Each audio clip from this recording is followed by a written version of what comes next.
Con este día vamos a ver el libro de Job. El libro de Job se enmarca también dentro de los libros sapienciales. Sin embargo, va a ser un poco diferente a todos los que hemos visto. Este no va a tener proverbios pequeños, más bien va a ser un solo tema. Bueno, son 2 o 3 temas principales que somos que va a tratar de abordar este libro. Se da en forma de diálogo. La estructura del libro de Job podemos considerar así: tenemos un prólogo y un epílogo.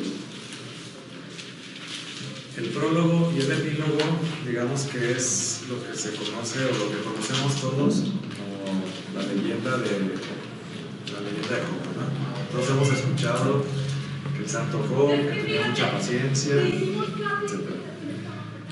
Más o menos, yo creo que de oídas todos más o menos sabemos la historia, de oídas, y así como que de refilón y de refilón.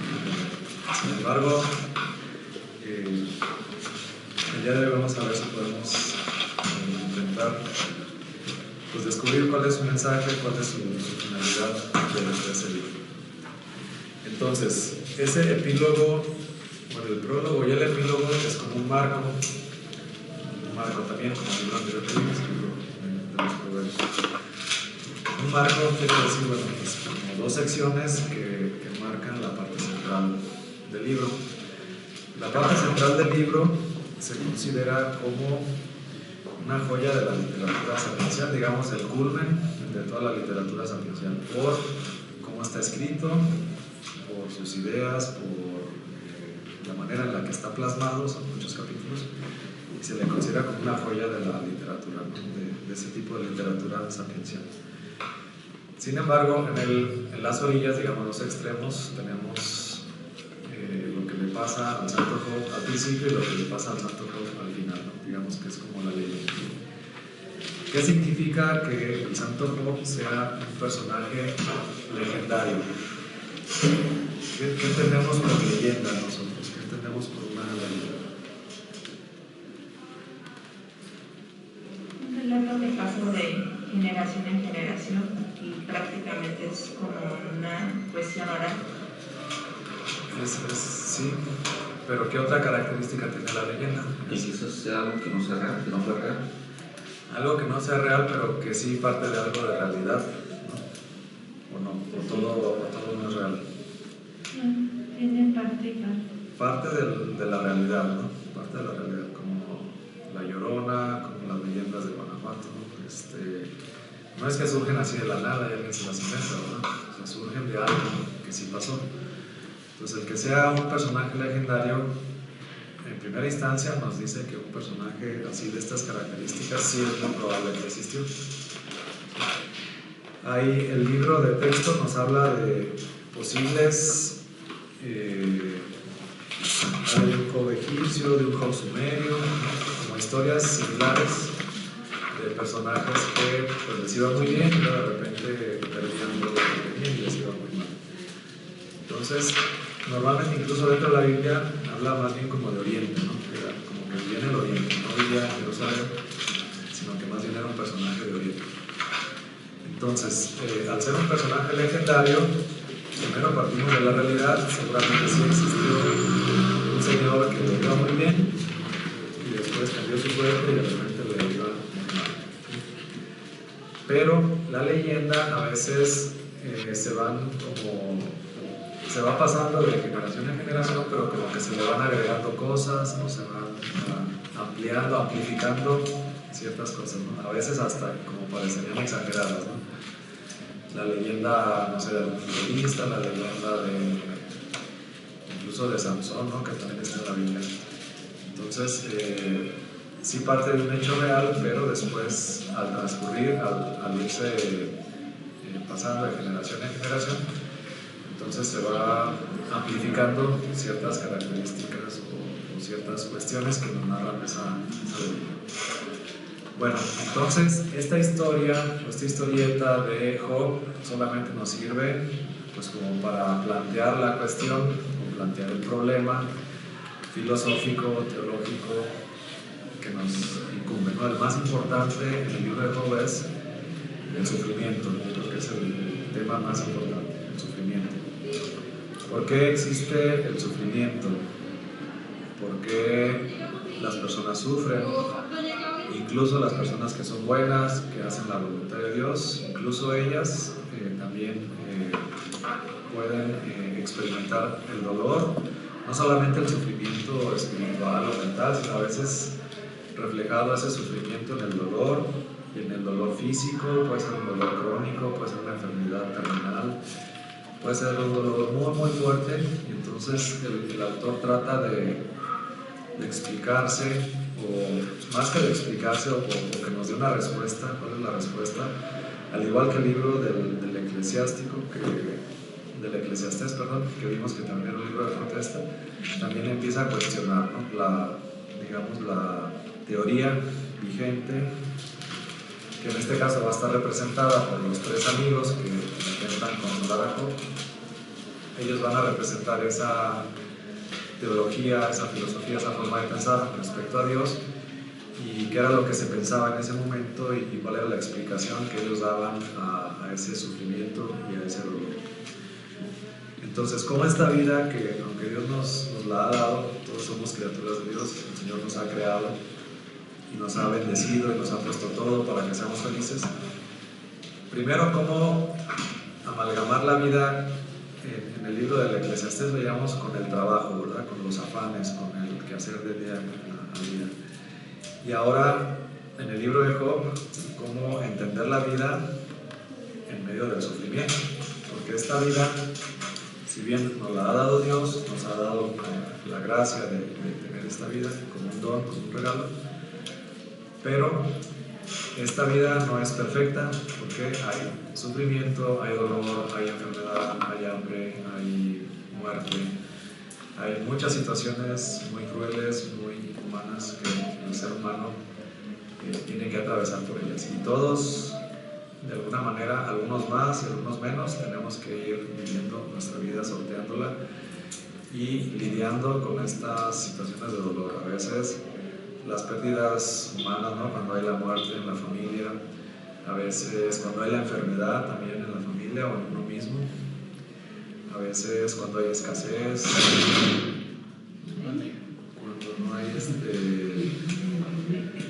cuando no hay todos los recursos, cuando hay un dolor físico, cuando hay un dolor crónico, ¿no? Hay personas que viven toda su vida con un dolor crónico que a veces no las podemos entender, porque a lo mejor no lo hemos experimentado.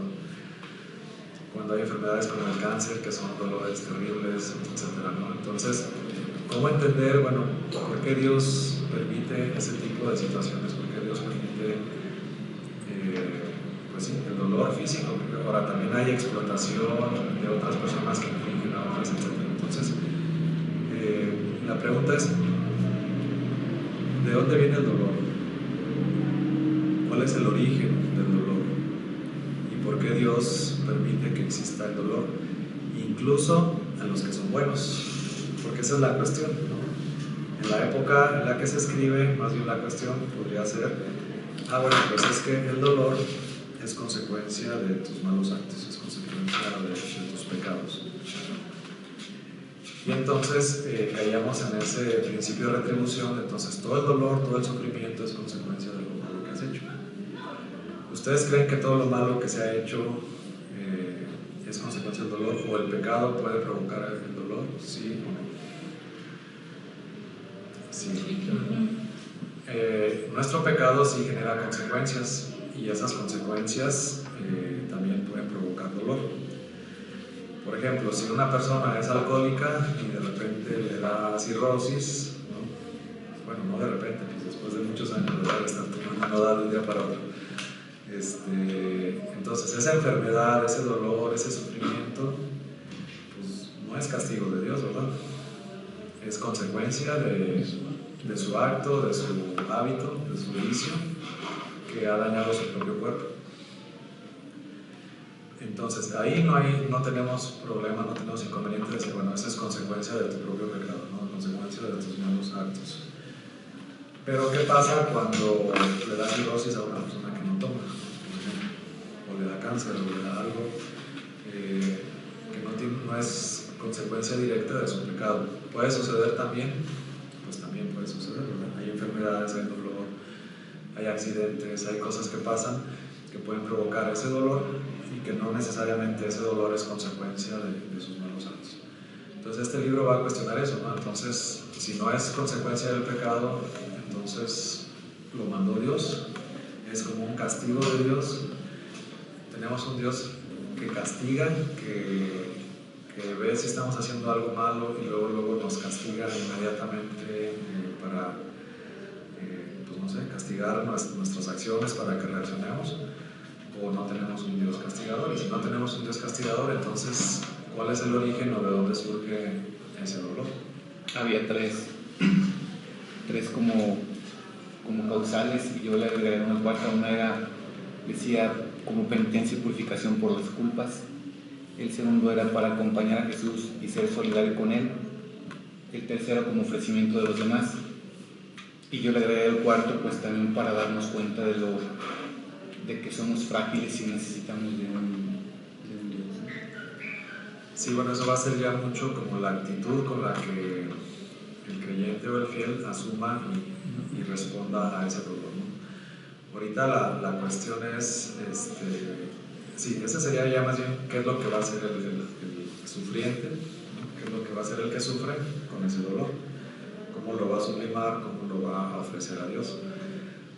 Pero la pregunta es antes de eso, antes de cómo lo va a tomar, sino de dónde viene, por qué sucede, por qué lo manda Dios, por qué lo permite Dios, ¿no? Que inocentes reciban esa clase de sufrimientos. Y no estamos hablando de cosas chiquitas, ¿no? Estamos hablando de sufrimientos muy, muy grandes, ¿no? Que pueden llegar físicos. Ahorita vamos a ver la historia de qué tan grande o qué tan fuerte era el sufrimiento que él vivió. Y sobre todo resulta más incomprensible en gente inocente, en gente buena, en gente que se esfuerza por hacer la voluntad de Dios y que de repente también le llega ese sufrimiento, ¿no? Entonces es una cuestión filosófica de dónde viene, por qué lo permite y entonces cómo debemos de asumir esa circunstancia, ¿no? Porque para muchos era, bueno, lo que se entendía, lo que se sabía en esa época, nada más era consecuencia del pecado, ¿no? Porque acuérdense que teníamos el principio de retribución, y a lo mejor vale la pena retomarlo un poquito. El principio de retribución era, ¿qué era? Una economía abundante, una descendencia grande y una salud buena salud y sin sufrimiento. Que todo corresponde a lo que tú haces. Sí, que Dios de alguna manera te bendice, y sí sucede así, y si vemos los patriarcas, sí hay esa bendición que es como una protección, ¿no? Cuando Dios bendice a alguien es como cierta protección que bendice a él, a su familia, y lo podemos ver en los patriarcas, ¿no? Abraham tenía la bendición y protegía a todos sus animales, su ganado, toda su familia. Cuando Lot se separa de Abraham, pues él pierde la bendición y se queda expuesto, ¿no? Entonces sí es esa bendición que sí existe, pero que en algún momento dado no estamos exentos, nadie, ni Job, ni Abraham, ni nadie, de perder esa protección, ¿no? En algunos casos sí, por ejemplo el pueblo de Israel, cuando lo empiezan a invadir los otros pueblos, pues dicen, bueno, pues ¿dónde está la bendición, no? Que tú nos ibas a proteger, que tú nos ibas a guiar y tú nos ibas a salvar de todos los problemas. Pero los profetas le dicen, bueno, sí, pero tu parte era cumplir los mandamientos y no los cumpliste, ¿no? La fidelidad, y tú no los cumpliste. Entonces esa bendición, digamos que se pierde, desaparece, digamos, esa protección.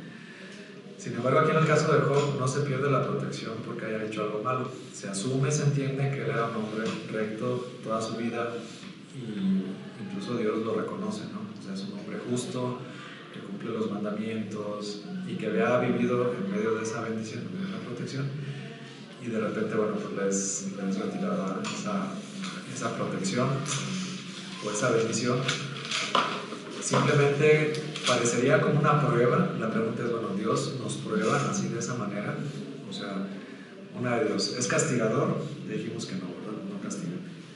Nos prueban de esa manera, o sea, con ponernos situaciones tan difíciles que a veces uno dice, yo no estoy preparado para esto, ¿no?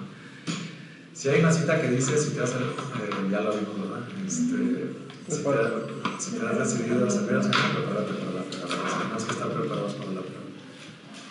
quería hacer una pregunta. Por ejemplo, los niños que tienen enfermedades incurables, ¿es consecuencia de los padres? Por ejemplo, yo tuve un nieto con cáncer, pero no sé si, o sea, me refiero que era un inocente y no tenía pecado. ¿Usted qué piensa? ¿Puede ser una consecuencia de algo? Bueno, según lo que se pensaba en esa época, sí. Lo que se pensaba en esa época, por ejemplo, cuando le preguntan a Jesús, ¿no?, de un niño que está sordo, ¿no?, sordo-mudo, le preguntan, ¿quién pecó, él o sus padres? Entonces él dice, no, pues ninguna de las dos, ¿no? Nació así para que se manifestara la gloria de Dios. Entonces, pues no, es como en el caso de Juan, pues es un inocente que sufre. Y ese es el tema de hoy, el sufrimiento. Y justo creo que esto es, ¿no?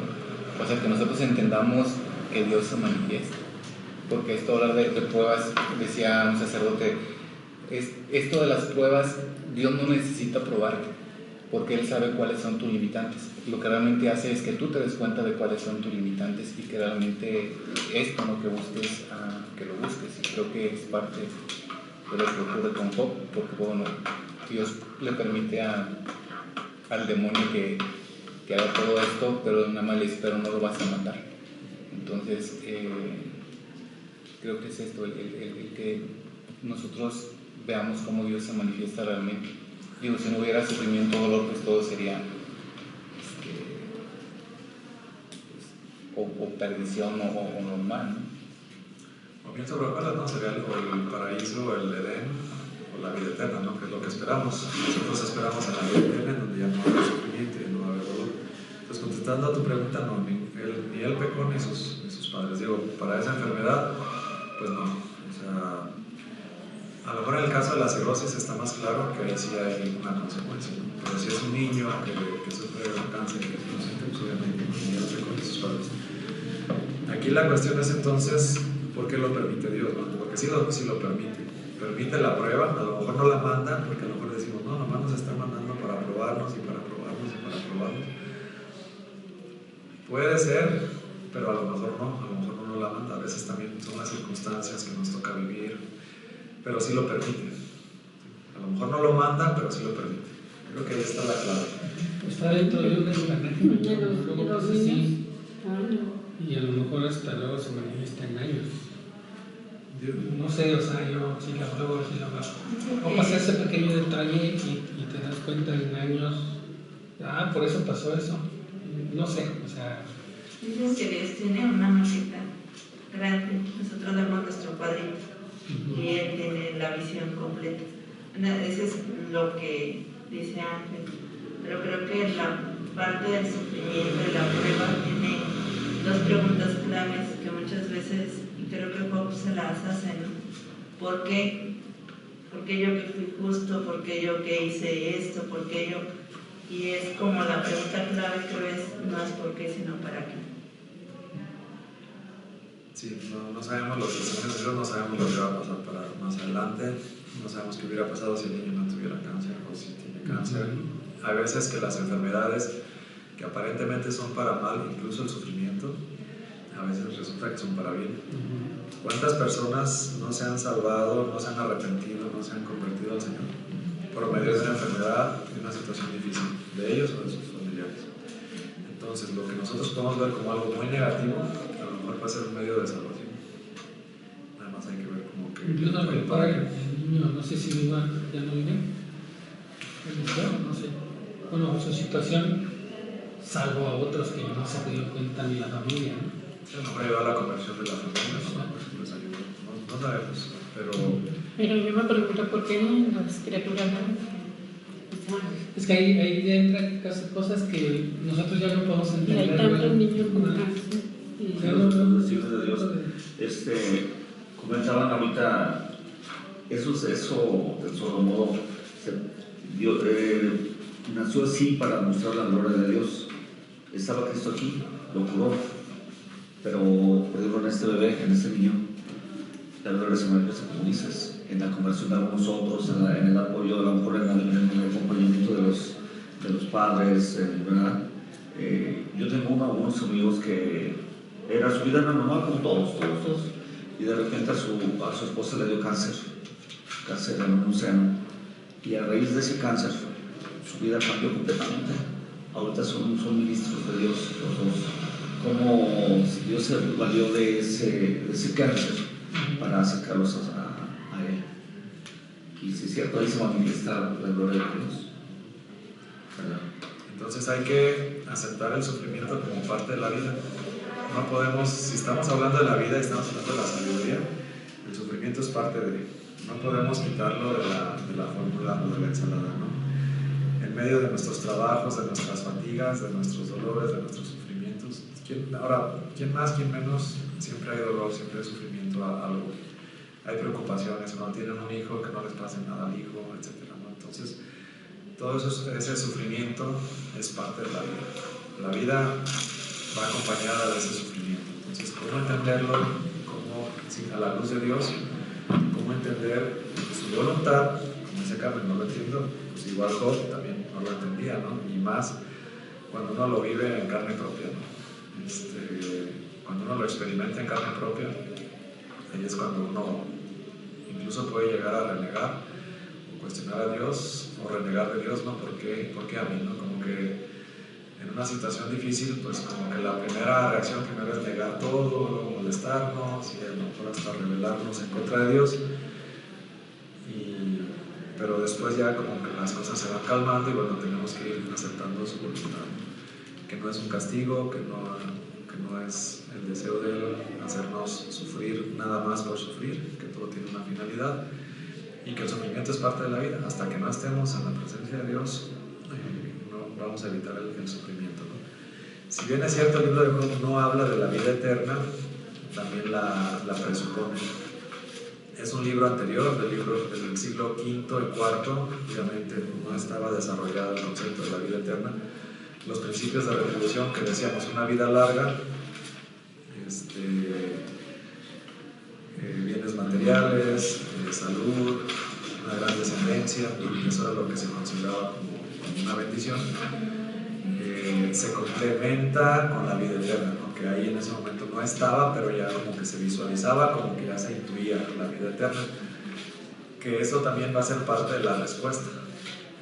Ok, es el plan de Dios, ok, fue un niño, a lo mejor está sufriendo, no sabemos si falleció, si no falleció, pero si fallece un niño, ¿a dónde va? Pues a la presencia, delante de Dios.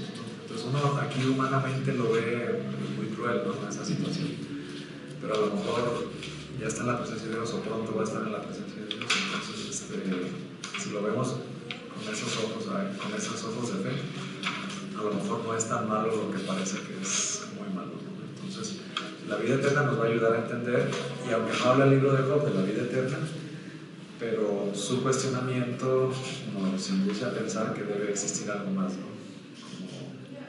Como el libro del Eclesiastés, como vanidad de vanidades, todo es vanidad. Pues no, aquí no dice todo es vanidad, pero sí dice, bueno, entonces, ¿dónde queda el sufrimiento? ¿Por qué tenemos a este Dios que incluso a los buenos les permite que sufran? Y a veces a los que consideran malos o a los que son malos están perfectamente bien, no están sufriendo, están gozando.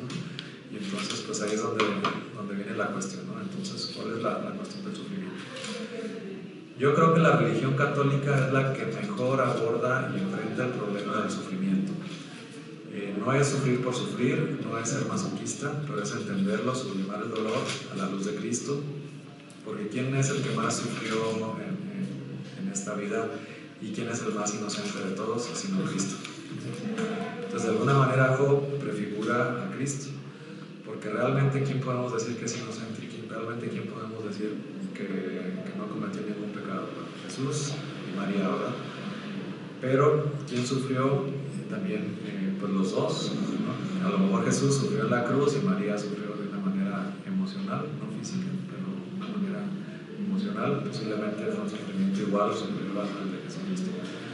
Entonces, de alguna manera nos anticipan o nos prefiguran esas figuras, ¿no? De que encontramos el ejemplo perfecto de inocente y ejemplo ejemplo perfecto de que sufrió, siendo inocente sufrió, y no por una enfermedad, sino más cruel aún por personas de su mismo país que le causaron la muerte y el sufrimiento. Entonces, sí, yo creo que la Iglesia Católica, el cristianismo, algunas sectas protestantes creo que les falta mucho profundizar en este tema porque no lo entienden o no lo abordan correctamente. A veces, no sé, piensan que el sufrimiento es como un castigo, o a veces no le dan el sentido que realmente nosotros le damos. Tampoco se trata de latigarnos o de infligirnos un castigo físico a nosotros mismos, pero sí se trata de entender que si nos toca en ese momento sufrir, así como había tiempo de reír y tiempo de llorar, si en ese momento nos toca tiempo de llorar, tiempo de sufrir, pues tenemos que aceptarlo, ¿no? Porque viene de Dios y es parte de esta vida. Sabemos que esta vida no va a durar para siempre, esperamos la vida eterna y esperamos que también pueda cambiar las condiciones. También eso no significa que no vamos a entender el dolor, no, claro que lo vamos a tratar de mitigar humanamente posible, ¿no? Lo más que podamos mitigarlo, obviamente lo vamos a evitar, pero creo que la luz nos la da, la vida eterna, la luz nos la da Jesucristo en la cruz.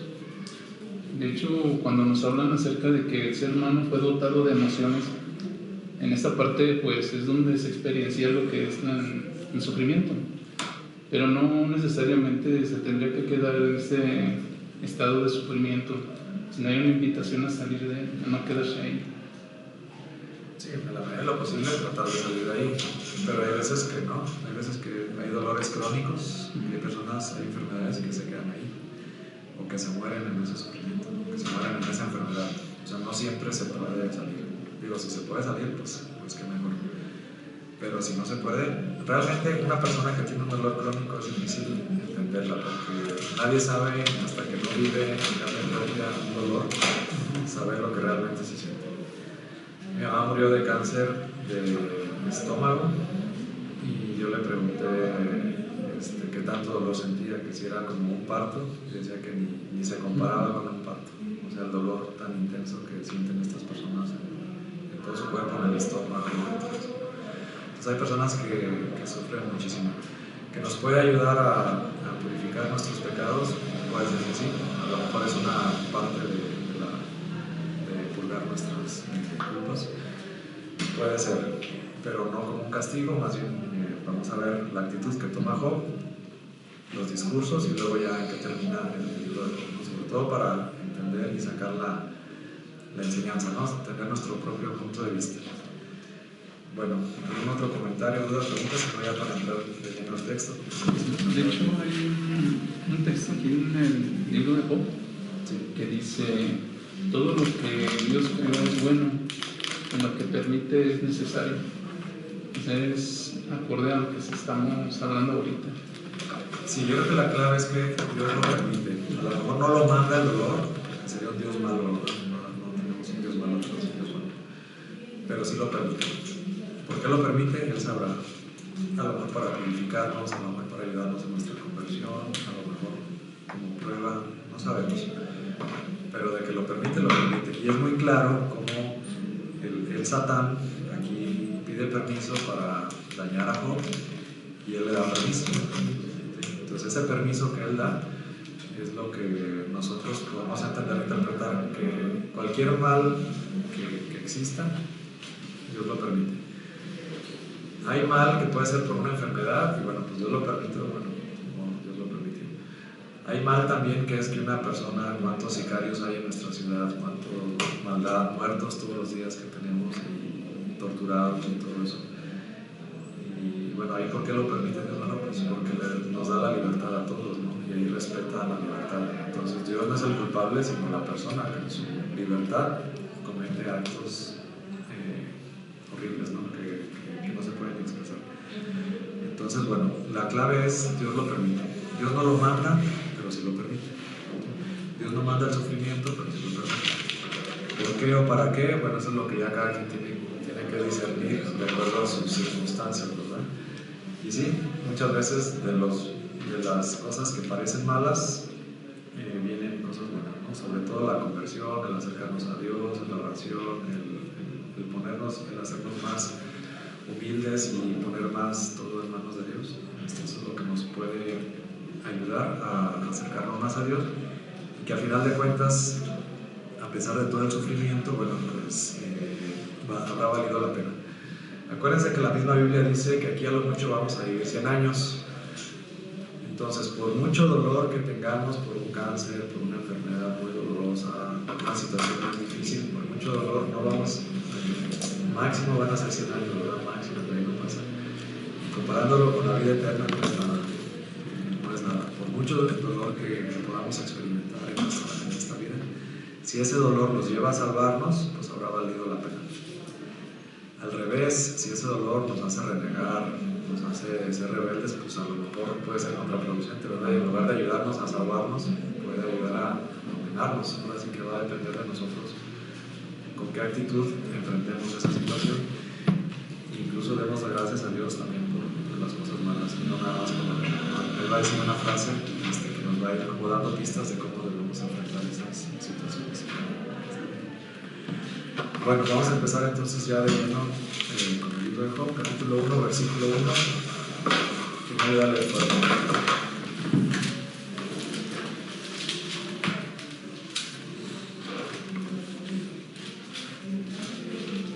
¿Comienzo? Sí. Érase una vez un hombre llamado Job, que vivía en el país de Uz. Era un hombre íntegro y recto, temeroso de Dios y apartado del mal. Tenía 7 hijos y 3 hijas. Poseía 7,000 ovejas, 3,000 camellos y 500 yuntas de bueyes, 500 burras y numerosos siervos. El más rico de toda la gente de Oriente. Ok. Toda la gente de Oriente, ¿no? Se refiere entonces al Oriente. Decíamos que es un personaje mítico, legendario de Oriente. Y aquí lo dice el texto, y después más adelante lo va a comprobar Dios mismo, ¿no? Que considera que es un hombre justo. No hay duda de que es un hombre justo, y esa justicia, esa bondad, ese comportarse le ha hecho que tenga muchos bienes. Bueno, que tenga muchos hijos, tiene 10 hijos, 7 hijos, 3 hijas. Tiene, ¿cuántas? 7,000 ovejas, 3,000 camellos, etc. Miles de cabezas de ganado, que en esa época representaba la bendición. Una de las cosas de la teoría de la retribución entonces es que si eres bueno te va bien, y si te va bien entonces debes de ser rico. Por eso muchos judíos se esfuerzan demasiado por ser ricos, porque de esa manera piensan ellos que se ve reflejada la bendición de Dios. Pero debería ser una consecuencia y no una causa, ¿no? Porque ellos como que obsesivamente tratan de ser ricos para que los demás digan que entonces sí tienen la bendición. Y no al revés, no ser bueno y entonces como por añadidura, ¿no? Como dice Jesús, entonces ya no podrían tener los bienes, ¿no? Ahí hay un cambio de mentalidad, pero bueno, de acuerdo a la creencia de la época, era un hombre muy bendecido, ¿verdad? Si tú bendices a un amigo o si le deseas lo mejor, pues sí, que te vaya bien en tu negocio, que tengas muchos hijos, que no tengas sufrimiento, que no tengas enfermedad, que vivas muchos años. Pues sí es lógico, ¿no? El problema de la teoría de la retribución entonces al revés. Si te anda yendo mal en los negocios, quiere decir que no andas bien con Dios, ¿verdad? Si te anda yendo mal no tienes hijos, si tienes enfermedades, si tienes problemas, si tienes sufrimiento, entonces lo opuesto, la consecuencia al revés, entonces debería decir, pues entonces tú estás pagando las consecuencias de tu pecado, algo hiciste. Y Job va a decir, no, pues yo no hice nada malo, ¿no? Entonces ahí va a ser el conflicto. Cuando a lo mejor si es consecuencia del pecado, bueno, pues a lo mejor la persona puede reconocer, bueno, sí fallé en esto, pero cuando no hay ese pecado, cuando no hay eso, entonces es lo que vamos a ver que sucede. Muy bien, continuamos. Sus hijos tenían por costumbre juntarse para comer en casa de uno de ellos por turnos, y mandaban llamar a las 3 hermanas para que comieran con ellos. Una vez acabados estos días de fiesta, Job los llamaba para purificarlos. Al día siguiente de madrugada ofrecía un holocausto por cada uno de ellos, pues pensaba que a lo mejor habían pecado maldiciendo a Dios en su interior. Siempre hacía lo mismo. Un día en que los hijos de Dios fueron a... El hecho de que él purificara o que ofreciera un sacrificio por sus hijos significa que se preocupaba también por ellos, y quería también que se salvaran ellos. Y le preocupaba que de alguna manera ellos pudieran caer en pecado. Entonces ofrecía esos sacrificios para purificarlos, para que pudieran también ellos entrar en el templo, para que pudieran estar limpios ante la presencia de Dios. Entonces, como que nos da una idea de qué tan bueno y santo era este Señor, ¿no? O sea, ofrecer sacrificios para nada más para estar purificando a sus hijos constantemente. Un día que los hijos de Dios fueron a presentarse ante Yahvé, apareció también entre ellos Satán. Dijo entonces Yahvé a Satán: ¿de dónde vienes? El Satán respondió: de dar vueltas por la tierra y pasearme por ella. Yahvé replicó al Satán: ¿te has fijado en mi siervo Job? No hay nadie como él en la tierra. Es un hombre íntegro y recto, temeroso de Dios y apartado del mal. Respondió el Satán a Yahvé: ¿te crees que Job teme a Dios por nada? ¿No ves que lo has rodeado de protección a él, a su familia y a todas sus posesiones? Has bendecido sus actividades y sus rebaños se extienden por el país. Pero trata de poner la mano en sus posesiones. Te apuesto a que él te maldice a la cara. Contestó Yahvé al Satán: de acuerdo, métete con sus posesiones, pero no le pongas la mano encima. Y el Satán salió de la presencia de Yahvé. Y entonces tenemos esta escena, ¿no? Como una obra de teatro, ¿no? Cambia el escenario, está Dios, habla con el Satán. Algunos dicen que no es Satán el que nos imaginamos, otros dicen que sí, pero se supone que están ahí hablando. Pero lo que nos da a entender es que Dios reconoce que es bueno, ¿no? O sea, lo más importante es que el mismo Dios reconoce que es bueno y él hasta se siente orgulloso, Dios, de la actitud de su siervo, y hasta se lo anda presumiendo al Satán, ¿no? Y el Satán, pues muy astutamente, dice: sí, pues es bueno porque lo has bendecido, lo que decíamos, la bendición que protege sus empresas, sus negocios, su familia. Sí la tenía, pero dice: no, pues por esa bendición, pues por eso es tan bueno, ¿no? Pero a ver, quítale la bendición, hágale sus posesiones, a ver si no te maldicen la cara, ¿no? Y esa va a ser también una cuestión, la maldición, y esa va a ser también tarea para ustedes. Vamos a ver si Job, en su desesperación, llega a maldecir a Dios, llega a renegar de Dios, llega a hablar mal de Dios en su desesperación de su sufrimiento. Pero ahorita vamos a ir a esa parte. Muy bien, continuamos. Un día en que sus hijos e hijas comían y bebían en casa de su hermano mayor, llegó un mensajero donde Job diciendo: estaban los bueyes arando y las burras pastando al lado, y de pronto han caído sobre ellos los sabeos, y se los han llevado, después de haber matado a los siervos a filo de espada. Solo yo he podido escapar para contártelo. Todavía estaba hablando cuando llegó otro con el siguiente mensaje: ha caído del cielo fuego de Dios, y ha pegado fuego y consumido a las ovejas y a los pastores. Solo yo he podido escapar para contártelo. Todavía estaba hablando cuando llegó otro con el siguiente mensaje: los caldeos, divididos en 3 grupos, se han echado sobre los camellos y se los han llevado, después de haber matado a los siervos a filo de espada. Solo yo he podido escapar para contártelo.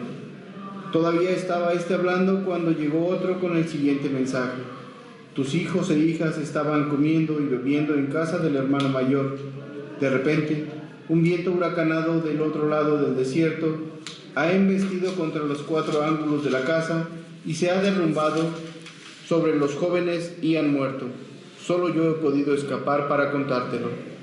Se levantó Job, rasgó su manto y se rapó la cabeza. Después cayó en tierra en actitud humillada y dijo: desnudo salí del seno materno y desnudo volveré a él. Yahvé me lo ha dado y Yahvé me lo ha quitado. Bendito sea el nombre de Yahvé. A pesar de todo, Job no pecó ni imputó nada indigno a Dios. Muy bien, entonces pierde todas sus posesiones, pierde todo su ganado, su riqueza, incluso hasta sus hijos, ¿verdad? Porque se le pasó la mano ahí al Satán y hasta los hijos se los anduvo echando. Entonces, sin embargo, ahí como posesión, pues contesta perfecto Job, ¿verdad? ve disminuido todo y en lugar de renegar, en lugar de reclamar, termina con esta frase que también esta frase nos puede ayudar a nosotros en las diferentes situaciones. Dice: desnudo salí del seno materno y desnudo volveré a él. Yahvé me lo ha dado y Yahvé me lo ha quitado. Bendito sea el nombre de Yahvé. Desnudo nací, desnudo voy a volver a morir. Entonces, si Él me lo dio, Él me lo puede quitar. ¿Sí o no? ¿Sí? Si Dios me dio todo esto que yo tengo, Él me lo dio, y pues también Él me lo puede quitar, ¿no? Si Él me lo dio, Él me lo puede quitar. Entonces contesta perfecto, y a pesar, vean que era un golpe bien fuerte, ¿no? O sea, dicen que no hay un dolor humano más fuerte que perder un hijo. Y aquí perdió 10 de un jalón. Y vean la entereza con la que responde, ¿no? Dios me lo dio, Dios me lo quitó. Bendito sea el nombre de Yahvé. Todavía sigue bendiciendo a Dios por toda esta situación. Entonces nos va dando como pistas, ¿no? de la actitud con la que tiene Job, con la que responde ahí, con las posesiones, incluyendo sus hijos, ¿no? Hay varios dichos o canciones, ¿no? Como nada te llevarás cuando te marches. Hay otra que la vida comienza llorando y así llorando se acaba, ¿no? Nuestro pensamiento.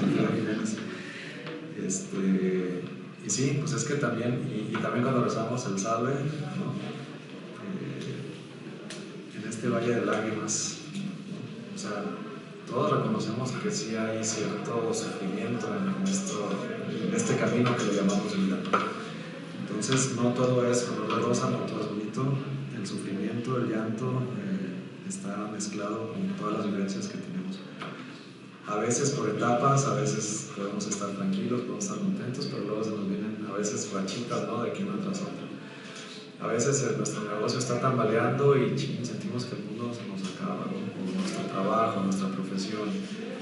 Y aquí de un jalón, todo lo que tenía, lo perdió. Perdió todas sus propiedades y perdió todos sus hijos, toda su familia, ¿no? De un jalón, todo junto se lo dejó venir. ¿Y cómo responde, no? Si Dios me lo dio, pues Dios me lo puede quitar. Bendito sea el Señor, todavía lo bendice. Yo creo que a veces uno puede pensar que Job es como un personaje de esos medios ficticios, ¿no? Así de lo crearon, lo pusieron ahí, pero de pronto uno puede ver que no es tan fácil encontrarse ese tipo de personas que tengan como esa actitud. Pero ahorita me hizo recordar a una mamá de unos pacientes ahí en el hospital. Los 2 niños con cáncer, sus 2 hijos no tienen más, y nosotros podíamos ver a esta señora que de repente se pasaba de un cuarto a otro porque pues, los tenía los 2 internados. A veces tenía uno en casa, a veces tenía uno en el hospital. Y pues la niña ya falleció, pero a ella nunca de verdad se le vio con una cara amargada. Siempre traía una sonrisa, siempre. O sea, era algo que uno dice, ¿cómo puedes explicar tanta fortaleza en una mujer sabiendo que sus 2 hijos pues de alguna manera están sentenciados, ¿no? Entonces creo que a veces lo que nosotros podemos pensar de un libro que puede ser ficticio, un personaje, a veces sí lo podemos encontrar en la vida diaria. Sí, yo creo que una manera de ver, por ejemplo, la entereza de una persona, yo creo que en un funeral, ahí se nota. Cuando alguien pierde a algún familiar cercano, yo creo que se nota la suavidad, la entereza con la que una persona que está cerca de Dios afronta esa situación. Una persona íntegra, claro que va a haber tristeza, no digo que no, pero está íntegra, está consciente, pero su fe lo lleva más allá. O sea, no solamente de estar tranquilo, sino de saber que como dice la Biblia, la sabiduría, las almas de los justos están en manos de Dios, ¿no? Entonces, esa entereza que tienen pues, solamente personas muy cercanas a Dios, muy allegadas a Dios, al ejemplo que nos pone Griselda, bueno, pues también es conmovedor. O sea, sí hay, y de hecho nosotros todos tenemos algo de Job. Cuando hablamos de sufrimiento, todos nos toca sufrir una cosa u otra, y bueno, pues es un reflejo también de nuestra vida. Si se llega a pensar que existió o no existió, yo, bueno, creo que con la explicación que di al principio es suficiente, ¿verdad? O sea, dijimos de un personaje legendario, sí existió, o sea, si la pregunta es si existió o no existió, sí existió. Quizás a la hora de irse transmitiendo se fue amplificando, ¿no? A lo mejor no eran 7,000 ovejas, a lo mejor nada más eran 1,000, no sé.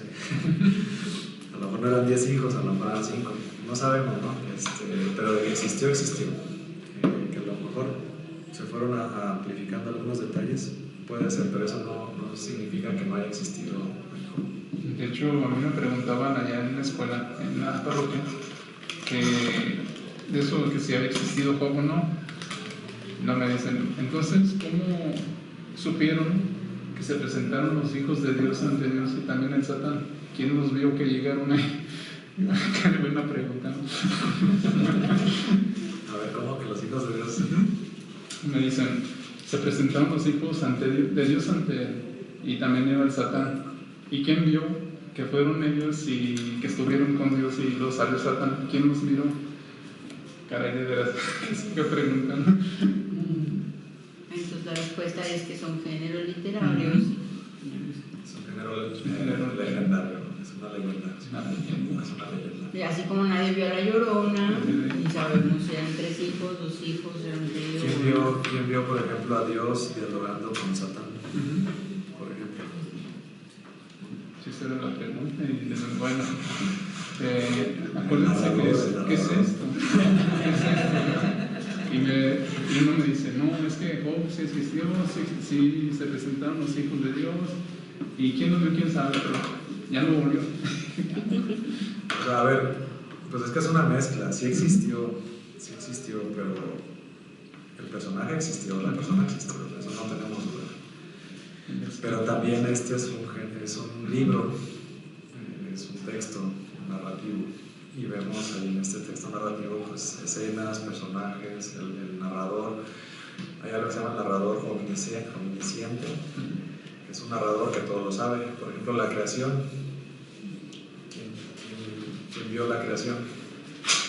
¿Cómo vio cuando Dios creó los cielos y las estrellas? O cuando vio a Adán y Eva, y que Adán, o sea, es un narrador omnisciente, así se llama, un narrador que sabe todo. Entonces, bueno, tenemos que mezclar, nos guste o no, sin caer en el extremo de decir que todos son géneros literarios y que nada es cierto, no. O sea, no debemos de caer en ese extremo. O sea, son géneros literarios, sí, porque está escrito en la literatura, son libros literarios. Eso sí no lo podemos negar. Pero tampoco debemos de caer en el extremo, porque hay unos que caen en el extremo que entonces todo lo quieren justificar como que son géneros literarios. Y entonces Jesús no hizo milagros porque son géneros literarios, ¿no? Sí hizo milagros, ¿cómo no pudo haber hecho milagros? Entonces todo lo que no pueden explicar lo quieren justificar aunque son géneros literarios. No, sí, toda la Biblia está escrita en géneros literarios, pero no debe ser una justificación para dudar del poder de Dios. Entonces no hay duda de que existió, bueno, a lo mejor también existió que hay Job egipcio, hay Job sumerio, ¿no? O sea, el personaje existió. La narración, el centro, ni siquiera es este personaje, ¿no? El libro de Job, lo más importante no es el personaje, más bien es lo que está entre el prólogo y el epílogo, los discursos que están en medio, es lo más importante, más que la historieta o el cuento, o la narración o el relato de este personaje. Pero bueno, es bueno conocer el personaje, es bueno conocer el relato y tener nuestro punto de vista, ¿no? Así como está narrado, se va entendiendo que es un hombre justo, muy justo, y que es grato ante los ojos de Dios. O sea, y sí tenía ese escudo de protección. Dios permitió que le fuera retirado, pierde todas sus posesiones, pierde todos sus hijos, y aún así no se quiebra, aún así no reniega de Dios, aún así no se rebela contra Dios, aún así no le reclama a Dios. Y no cuestiona, ¿no? Que luego a veces es lo que hacemos, que siempre decimos ¿por qué? Porque que luego a veces esto en los funerales y demás, que hay a veces que justamente se ve, ¿no? La gente que yo me quiero ir, me quiero aventar. Que hasta se escucha raro, pero hay quien agradece, ¿no? O sea, yo me acuerdo aquí en la misma, aquí en la parroquia, después de que falleció Kevin, su mamá decía gracias Dios, dice igual se escuchará raro, pero pues la señora es, o sea, bien, con sus raíces bien amarraditas y todo, a Dios claro, y agradeciendo, ¿no? el que se haya llevado a Kevin, ¿no? Entonces, a veces hasta raro se escucharía, ¿no? el agradecer esto, pero luego a veces uno también se pone a pensar cuando uno habla de la muerte, donde dice, pues la muerte nada más es la puerta. Ya cada quien como tenga su conciencia, puede ser emoción o puede ser miedo, pero luego a veces empieza esto, ¿no? Del cuestionamiento del por qué, pues quién somos para estarle cuestionando a Dios sobre sus designios, ¿no? Sí, bueno, el cuestionamiento va a venir un poquito más adelante, vamos a ver, pero hasta ahorita va perfecto, ¿no? O sea, todo lo que hizo, todo lo que ha hecho hasta el momento, de acuerdo al relato, es perfecto, ¿no? Bueno, continuamos. ¿Alguien más? Un día en que los hijos de Dios fueron a presentarse ante Yahvé, apareció también entre ellos el Satán. Dijo Yahvé al Satán: ¿de dónde vienes? Respondió: de dar vueltas por la tierra y pasearme por ella. Yahvé replicó al Satán: ¿te has fijado en mi siervo Job? No hay nadie como él en la tierra. Es un hombre íntegro y recto, temeroso de Dios y apartado del mal. A pesar de todo, persevera en su integridad, y eso que me has incitado para que lo destruya sin motivo. Contestó el Satán a Yahvé, piel tras piel. El hombre da por su vida todo lo que tiene, pero trata de ponerle la mano encima. Dáñalo en los huesos y en la carne. Te apuesto a que te maldice a la cara. Respondió Yahvé al Satán: lo dejo en tus manos, pero respeta su vida. El Satán salió de la presencia de Yahvé e hirió a Job con úlceras malignas, desde la planta del pie hasta la coronilla. Job se sentó en el polvo y cogió un cascote para arrancarse con él, para rascarse con él. Su mujer le dijo entonces: ¿aún persistes en tu integridad? Maldice a Dios y muérete. Job le respondió: hablas como una necia. Resulta que estamos dispuestos a recibir de Dios lo bueno y no lo estamos para recibir lo malo. A pesar de todo, Job no pecó con sus labios. 3 amigos de Job se enteraron de la desgracia que le había sobrevivido y acudieron desde sus respectivos países. Eran Elifaz y Temán, Bildad, Eshuá y Sofá de Naamán. Los 3 se pusieron de acuerdo para ir a compartir su pena y consolarlo.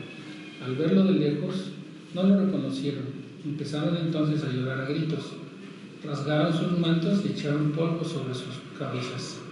Se sentaron en el suelo a su lado durante 7 días y 7 noches, sin decirle una sola palabra, viendo su terrible dolor. Muy bien, hasta aquí sigue bien Job. Mal la esposa, ¿verdad? Que le dice: maldice a Dios y muérete. Qué feo.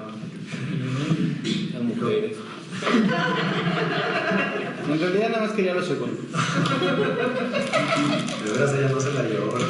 Después le pudo haber dado otra esposa nueva y más ella. Pero vean la respuesta de Job: hablas como una necia. Resulta que estamos dispuestos a recibir de Dios lo bueno, pero no lo estamos para recibir lo malo. Esta frase también pues es parecida, similar a la primera, ¿verdad? Si Yahvé me lo dio, Yahvé me lo quitó. ¿Cómo así podemos recibir lo bueno, todas las bendiciones, y no vamos a recibir lo malo? Pues también, o sea, tenemos que estar preparados mentalmente también, si nos toca en alguna de esas, cualquier situación, circunstancia difícil, si ya nos tocó las buenas, las duras, nos van a tocar las maduras. Entonces, si nos dio lo bueno, también tenemos que recibir lo malo. Creo que estas 2 frases como que resumen hasta cierto punto la actitud con la que debemos de responder o de tomar la mayoría de las circunstancias de la vida. Sin embargo, el Satán le dice piel por piel, ¿no? O sea, una cosa son las posesiones y otra cosa es cuando ya es tu propio cuerpo. Y es verdad.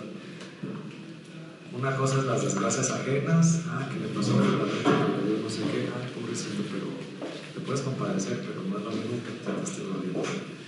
Cuando ya te llega a tu cuerpo, por muy joven que seas, por muy santo que seas, llega un momento de desesperación, ¿verdad? Porque es muy fuerte. Lo que dice Llagas, de los pies a la cabeza, es como tener un cáncer terminal, así fulminante, completamente invadido de cáncer, que tiene todo su cuerpo dañado, ¿no? O sea, es un dolor terrible que ahí hasta ahorita va bien, pero en el fondo no está tan bien. Llegan sus amigos para consolarlo, se esperan 7 días de duelo y ahí lo están acompañando, pero también están preparando para ver qué le van a decir o no. Y él también se está esperando para ver qué les va a contestar. Entonces ahí sí con ellos ya se va a desahogar y vamos a ver que la paciencia de Job también tiene su límite. Sí, es cierto que dicen que nada más Job, que era muy paciente y que muy santo y no sé qué. Si hiciera santo, pero la paciencia llegó a agotarse cuando ya llegó a los huesos. Como cáncer de huesos, de médula, de todos los cánceres que hay juntos, pónganselos a Job y imagínense el dolor que estaba sufriendo. O la fibromialgia, que es algo que es crónico y que no se te va a quitar. Sí, también hay dolores fuertes. Hay muchos tipos de dolores fuertes. Pero la cosa es que una cosa es con las posesiones, bueno, pues ya mi negocio, bueno, pues ya mis propiedades, bueno, pues ya ahí todavía más o menos algunos podríamos sortearlo, ¿no? Pero ya el dolor es muy fuerte, no cualquiera puede sortear esa parte. Incluso la pérdida de un ser querido, pues es muy fuerte, pero cuando le toca a uno, ahí también se mide la templanza, ¿no? La fe de uno cuando vive en carne propia ese dolor que llega a ser muy fuerte. Entonces llega a ser tan fuerte que incluso el mismo Job llega a renegar. Dice el 3.1: finalmente Job empezó a hablar y maldijo el día de su nacimiento con estas palabras. Fíjense, maldijo el día de su nacimiento. Va a ser parte del ejercicio ese maldecir el día de su nacimiento, si es maldecir a Dios indirectamente o no. Si alguien maldice el día que nació, ¿creen que es un reclamo a Dios por darle la vida o no? ¿Creen que es una manera de reclamar o no? Hasta lo que había pasado ahorita dice, bueno, pues todo me lo dio, todo me lo quitó, no pasa nada, ¿no? Pero ahorita ya empieza lo más fuerte. Dice en el 3.3: muera el día en que nací, la noche que anunció ha sido concebido un varón. Que ese día se vuelva tinieblas, que Dios desde lo alto no lo eche en falta, que la luz no brille sobre él. Que lo reclame tinieblas y densas sombras, que una nube se cierna sobre él, que un eclipse lo aterrorice. Sí, que la oscuridad se apodere de él, que no se sume los días del año, ni entre en el cómputo de los meses. Que esa noche sea estéril, vacía de gritos de júbilo. Que maldigan los que maldicen los expertos en despertar a Leviatán.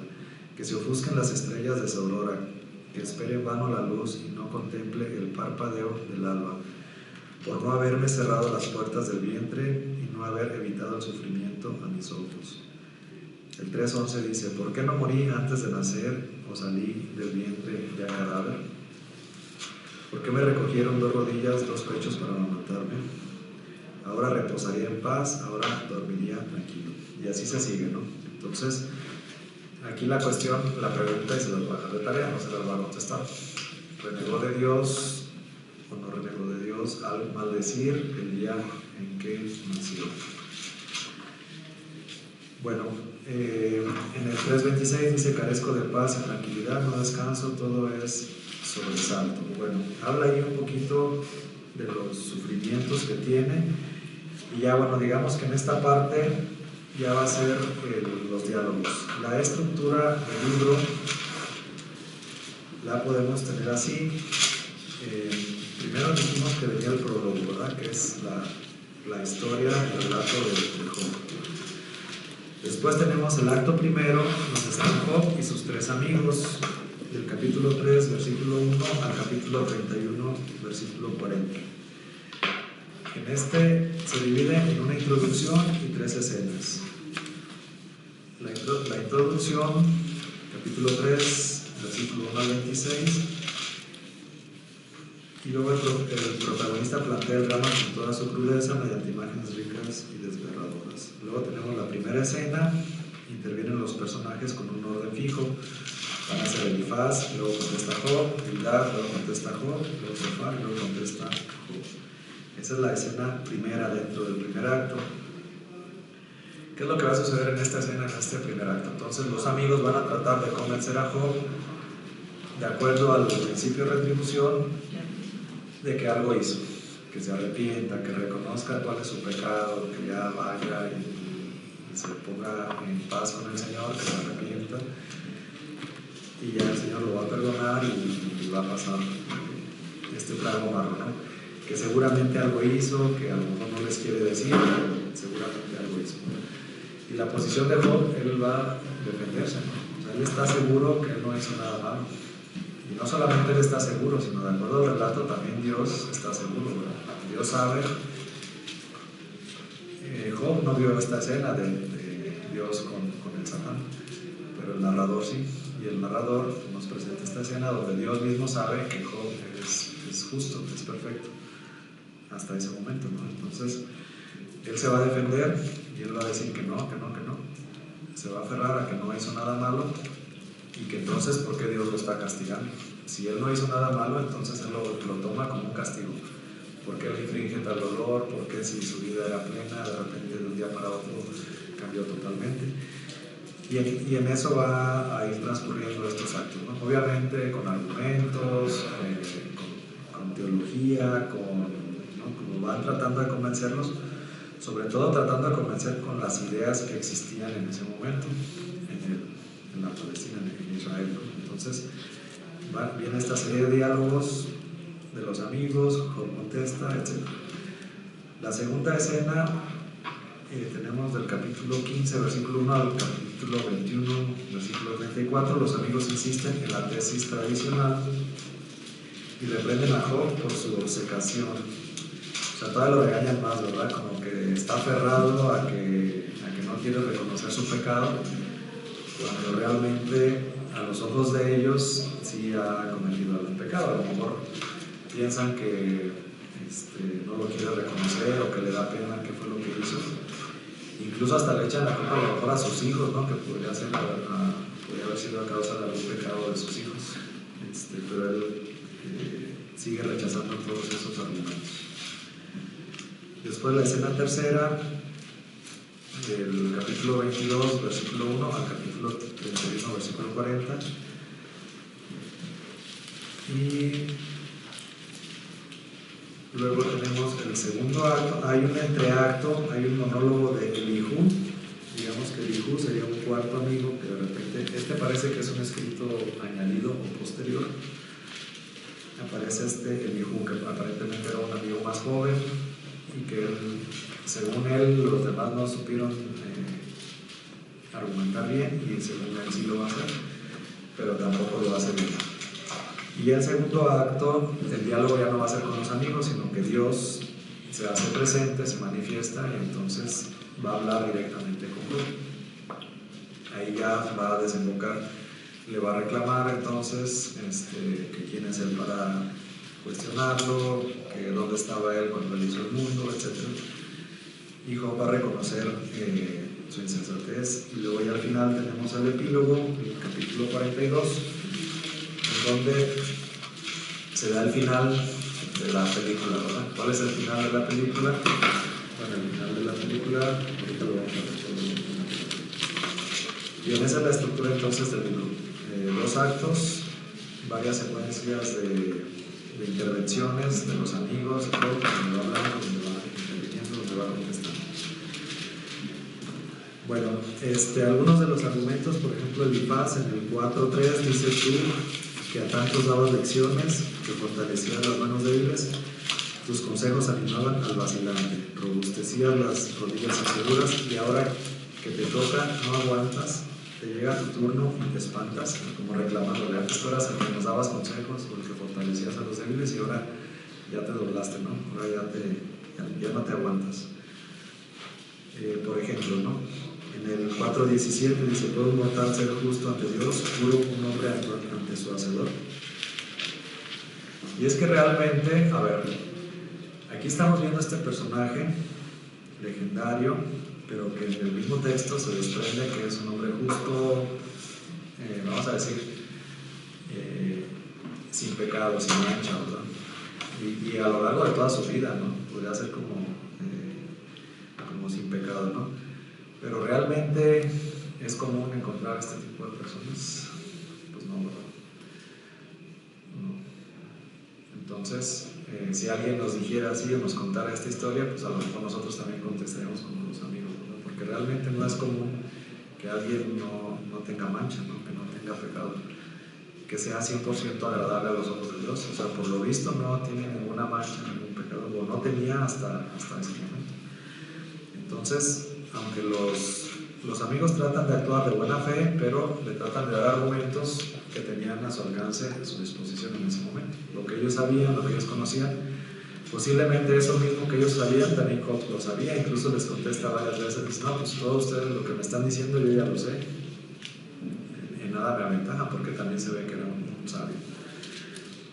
Pero su pregunta era, bueno, ¿por qué le estaba sucediendo todo eso si no había cometido ningún pecado?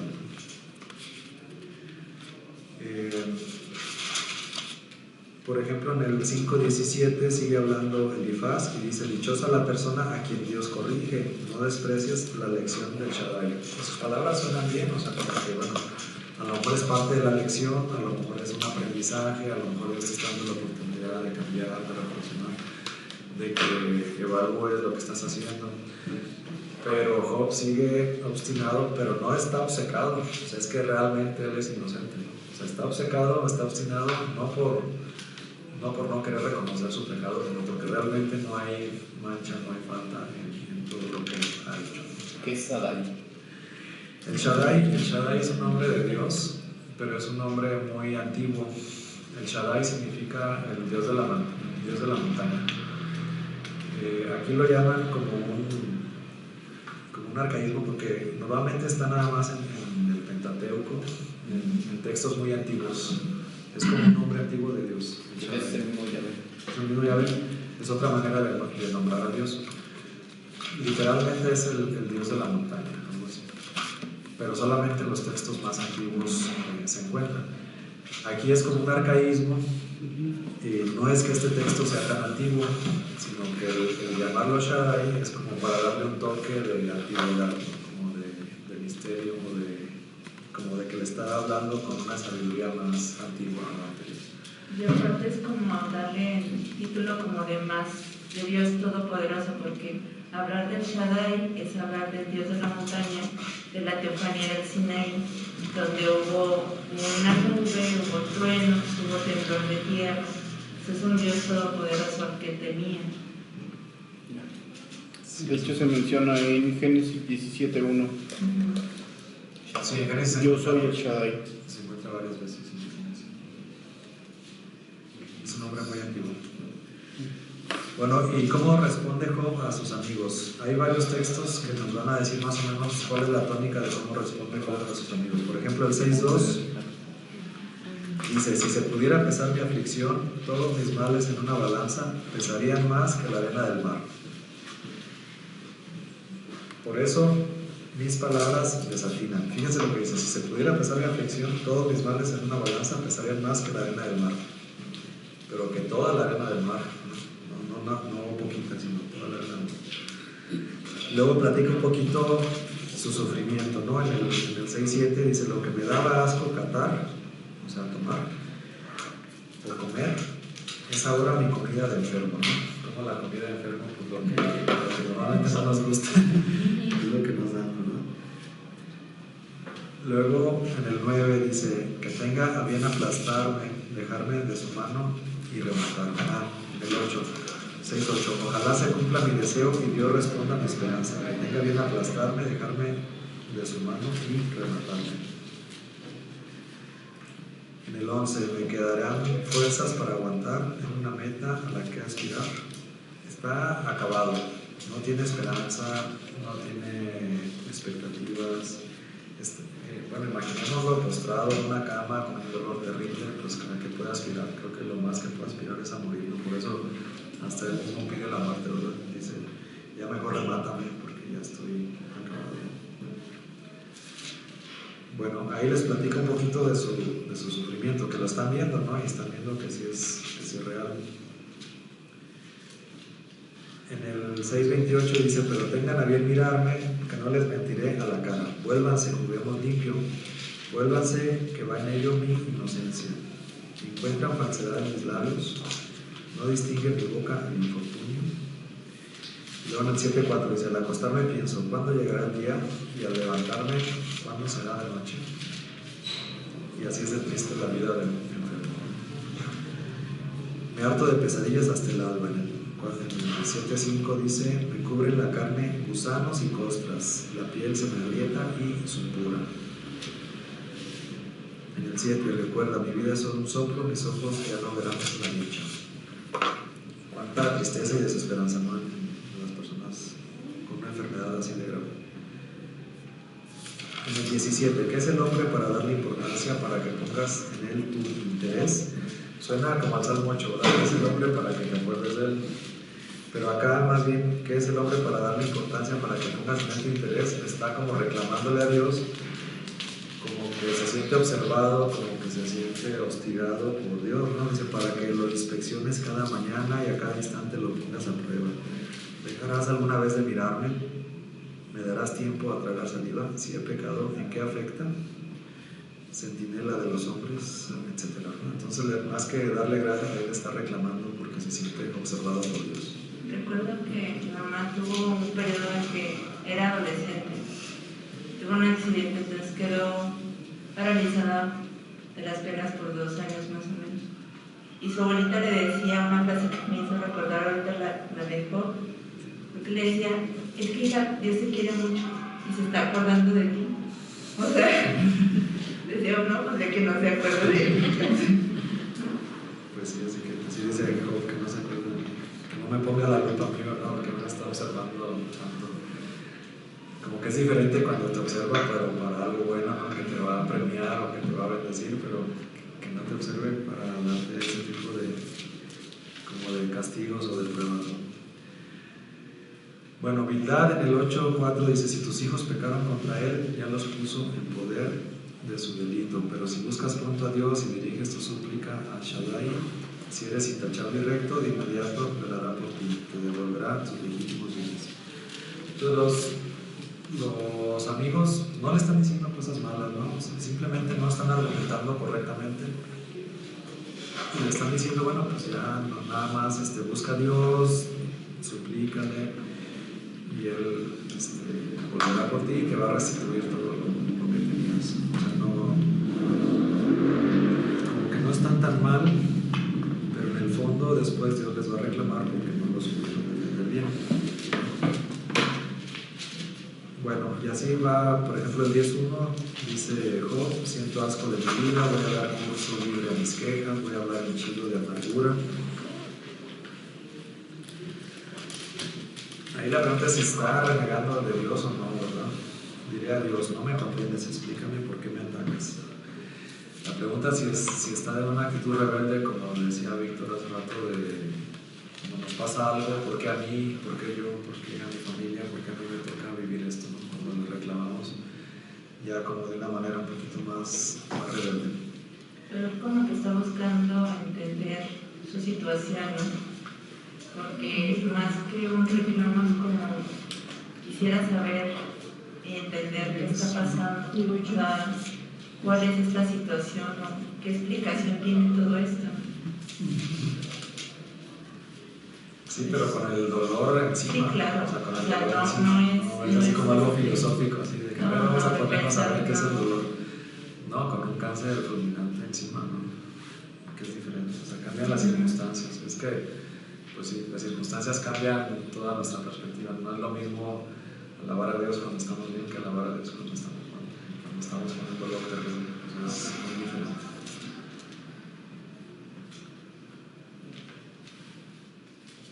Bueno, en el 10:8, por ejemplo, dice, tus manos me formaron y me hicieron, y ahora en arrebato me destruyes.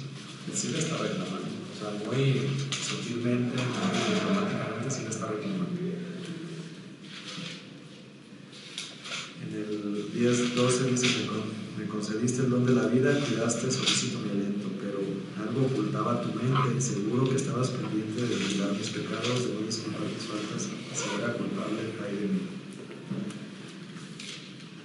En el 12:3, pero sé pensar como ustedes, que nada me supera. ¿Quién no sabe todo esto? Así les contesta a sus amigos, ¿verdad?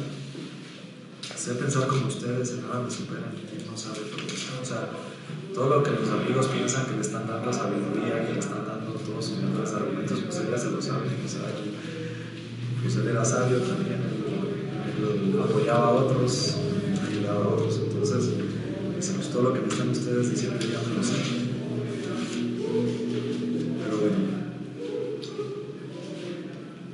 en el 13:3, por ejemplo, dice Job: yo quiero hablar con Shaddai, deseo encararme a Dios, y después se le va a cumplir ese deseo, ¿no?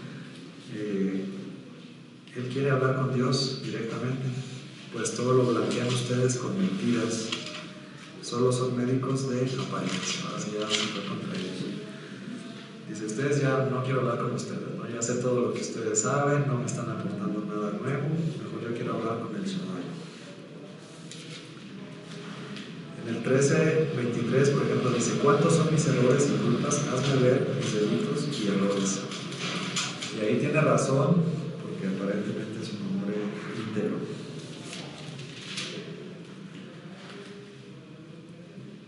Cosa que yo creo, bueno, cuando menos yo no podría decir eso. ¿Cuántos son mis errores? No, mejor no le muero. Así dije. Bueno, pero digamos que también podría ser como un hombre ideal, ¿verdad? O sea, en ese sentido. Si es un personaje que existió, pero ¿se acuerdan en otro texto sapiencial que vimos? Que hasta el hombre más bueno tiene su pecado y el hombre más pecador también tiene sus rasgos de bondad. Entonces yo creo que todos tenemos pecado, bueno, la excepción obviamente de Jesucristo y María, pero fuera de ellos todos tenemos nuestros pecados. Es un caso excepcional, ¿no? El de Job. Pero él está tan convencido de que no ha pecado porque realmente no ha pecado, ¿no? O quién sabe si desde muy joven, o quién sabe en su juventud, no sabemos, pero el libro no habla de eso. O sea, el libro diría si hubiera cometido un pecado. Bueno, el 14:1: el hombre nacido de mujer, corto de días y harto de pesares. Como flor brota y se marchita, se esfuma como sombra pasajera, y fijas en tus ojos, los citas a juicio ante ti. 14:12: y el hombre se acuesta y no se alza, se gastará los cielos y no despertará, de su sueño no espabilará.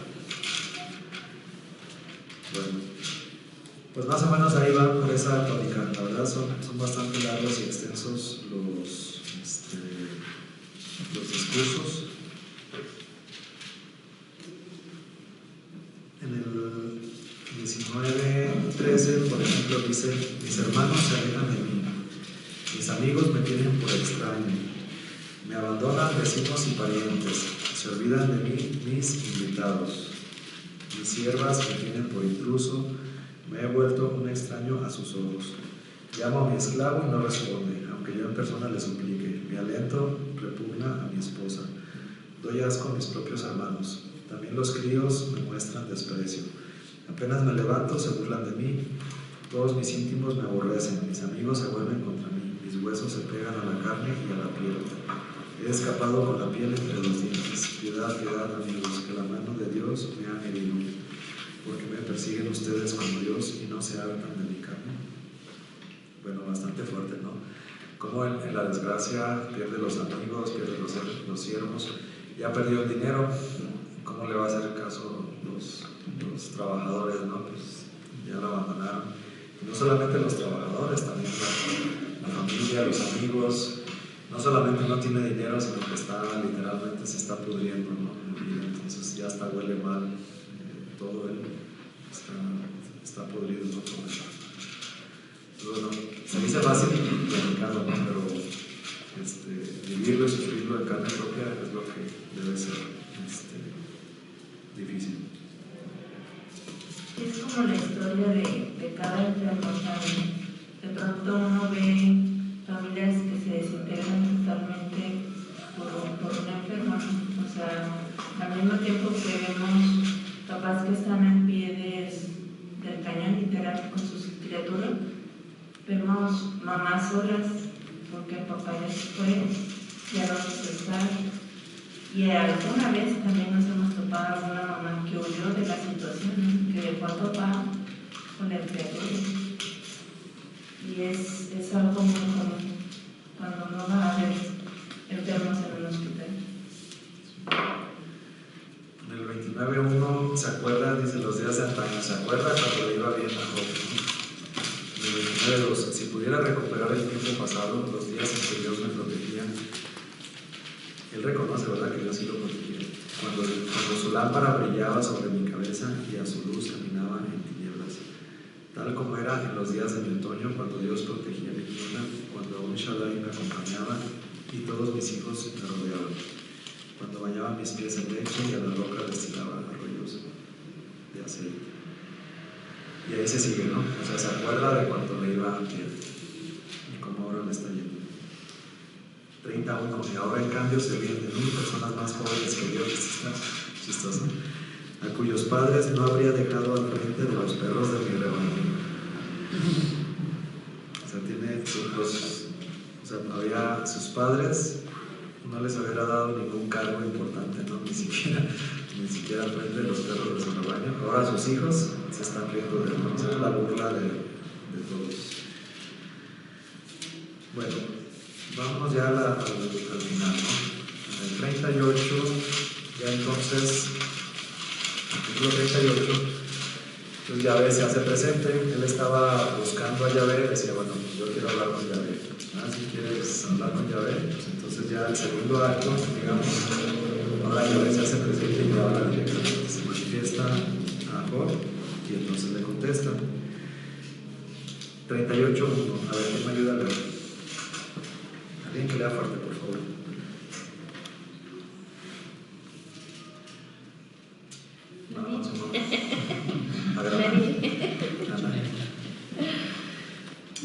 Yahvé se dirigió a Job desde la tormenta. ¿Quién es este que denigra mi designio siendo tales desatinos? Si eres valiente, cíñete los lomos.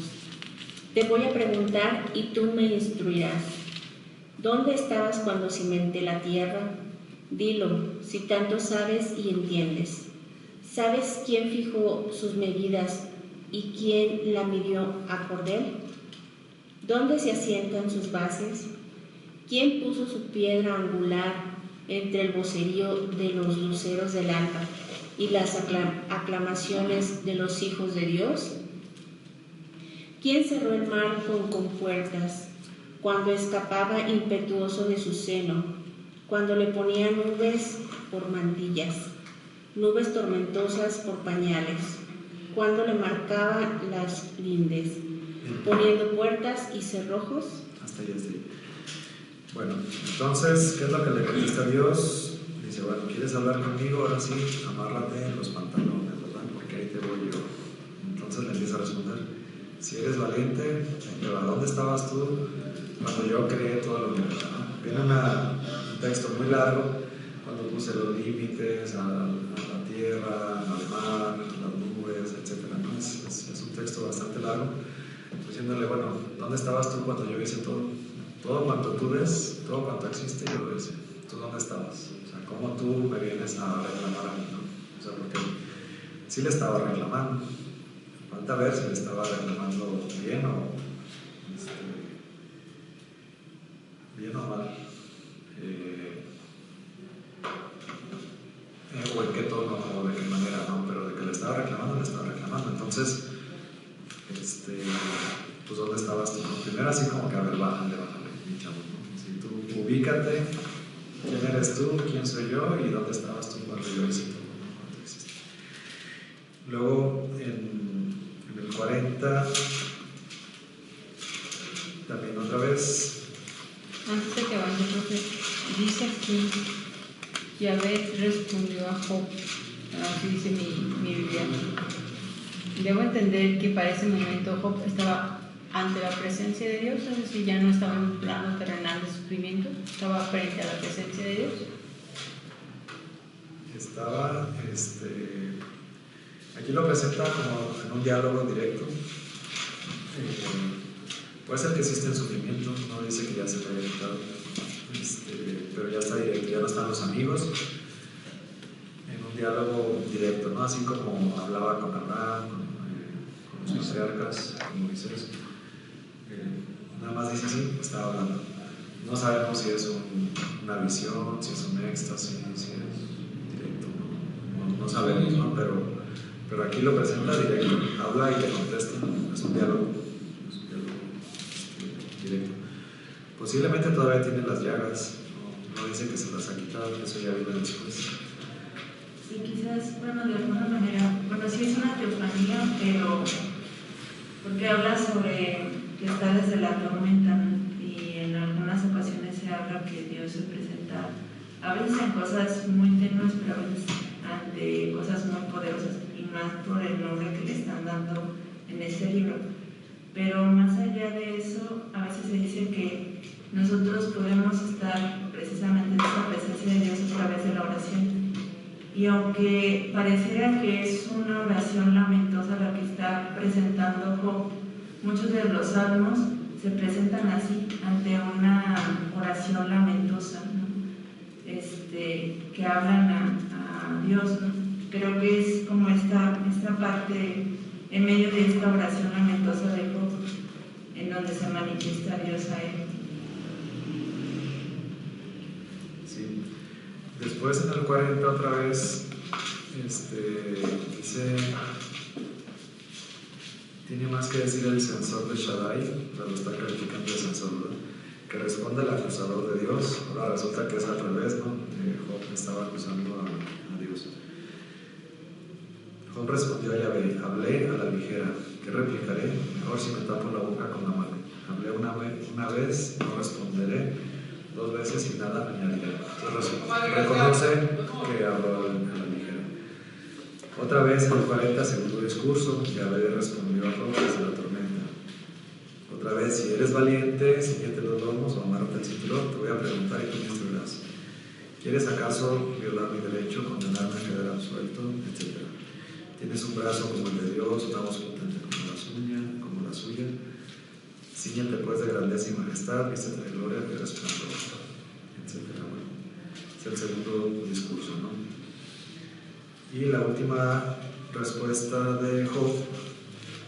Job respondió a Yahvé, dice, me doy cuenta que todo lo puedes, que eres capaz de cualquier proyecto.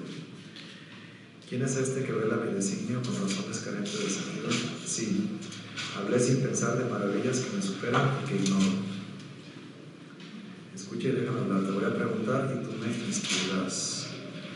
Pero esta frase yo creo que ahí como que es el resumen de todo, ¿verdad? Dice Job, solo de oídas te conocían, pero ahora te han visto mis ojos. Por eso me retracto y me arrepiento, echado en el polvo y la ceniza. Entonces, bueno, ya después como que se calma, ¿verdad? Después de todo lo que le dice Dios, reconoce su lugar, reconoce la majestuosidad de Dios, la grandeza de Dios, y pues no le queda más que darle gracias y decir, bueno, solo te conocía de oídas, pero ahora ya te he visto, ¿no? Si pensabas que no lo has visto, pues sí lo vio, ¿verdad? Ahora te han visto mis ojos. No fue solamente un sueño, sino que sí lo vio. Entonces, bueno, reconoce que solamente lo reconocía como de teoría, pero ahora ya tuvo un encuentro con el Señor. Y para finalizar, bueno, pues ya tenemos el epílogo que ya nos da el final de la historia, ¿no? ¿Cuál es el final de la historia? El final de la historia es que Dios le restituye todo, ¿verdad? Bueno, primero antes regaña a los 3 amigos, lo regaña porque no lo supieron defender. Y dice, ahora ustedes vayan y pídanle a Job que ofrezca un sacrificio por ustedes, ¿no? Para que los perdone, ¿no? Como que pone a Job lo exalta frente a sus amigos, porque Job dice que sí habló bien, o sea, reconoce que habló bien. Entonces, que ofrezca un sacrificio para que Job interceda por ellos y entonces ya puedan ser perdonados. Y luego ya la suerte de Job, ya después de haber intercedido por sus amigos, entonces ya le restituye todo, ¿no? Le restituye la salud, le duplica todas sus posesiones, todos los animales, incluso bueno, no solamente se los restituye, sino que se los duplica. O sea, la bendición era al doble, ¿no? Tiene otra vez otros 7 hijos, 3 hijas, y tiene el doble de bienes y posesiones que tenía. Entonces, bueno, esa es, digamos, que la historia de Job. Siempre en la vida real pasa así, no siempre, ¿verdad? No siempre Dios restituye. Hemos escuchado muchas historias de enfermos que a veces terminan pues, con la muerte. No siempre la recompensa, también esa es la clave, no siempre la recompensa está en esta vida. También la recompensa puede estar en la vida eterna, pero vale la pena, ¿no? Entonces, de alguna manera es como, en el caso de Job, bueno, pues qué padre que pudo recuperar todo lo que perdió, pero puede ser que a nosotros no, o a alguien que esté enfermo no, o a alguien que perdió todos sus bienes no. A lo mejor sí, o a lo mejor no, pero no nos promete que a todos nos va a restituir. Tampoco podemos caer en el evangelio de la prosperidad, ¿verdad? De que tú tienes que dar tu diezmo para que el Señor te multiplique todos tus bienes. Ya ves que a Job le multiplicó. Pues no necesariamente. Pudo haber sido así al final, pero pudo haber sido que fallecía. ¿Qué tal si cambiáramos el libro de Job y entonces dijera, no, falleció y entró a la gloria eterna? ¿Y qué pasa si en realidad es así? Si murió y está en la presencia de Dios y en ese reino tiene todo. Tiene sus hijos que perdió, tiene su prosperidad, tiene todo, porque está en el reino de la abundancia y la prosperidad es donde nos falta. Pues seguramente es así, ¿no? Seguramente es así. Aunque haya tenido otros hijos o no, o aunque se haya tardado más años en entrar en la vida eterna. Pero ese tipo de persona, y como lo presenta aquí el libro, y siendo tan agradable ante los ojos de Dios, seguramente está en la vida eterna. Hay que tener también siempre cuidado cuando decimos, cuando uno empieza a estudiar Biblia, también uno empieza a preguntar mucho, ¿no es histórico o no es histórico? ¿Y existió o no existió? Yo creo que todos los personajes existieron, aunque al principio tenemos esa tentación de decir si existió o no existió. Yo al principio decía mucho con el libro de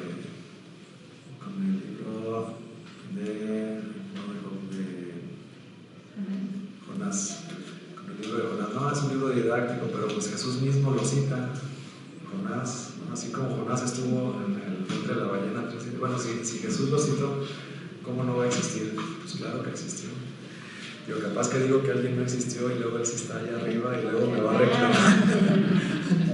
Como dices, capaz que no, seguramente está allá. Soy Jonás. Sí, estoy Jonás. ¿Te acuerdas que dijiste que yo no existía? Por eso yo les digo ya siempre a mis alumnos, todos los personajes existen, o sea, todos. Va a ir como Satán con Dios. Y se me das permiso.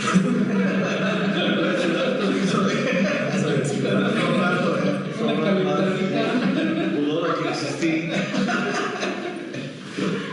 Bueno, pues ya con esto terminamos. No sé si tienen alguna duda o alguna pregunta.